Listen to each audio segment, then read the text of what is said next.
महादेवाय त्र्यंबकाय त्रिपुरांतकाय त्रिकाग्निकालाय कालाग्निरुद्राय नीलकंठाय मृत्युंजयाय सर्वेश्वराय सदाशिवाय श्रीमान महादेवाय नमः। ओम नमः शंभवाय च मयोभवाय च नमः शंकराय च मयस्कराय च नमः शिवाय च शिवतराय च।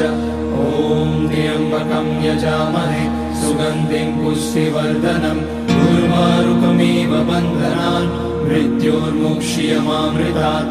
नागेन्द्रहाराय त्रिलोचनाय भस्मांगराय महेश्वराय नित्याय शुद्धाय दिगंबराय तस्मै नकाराय नमः शिवाय।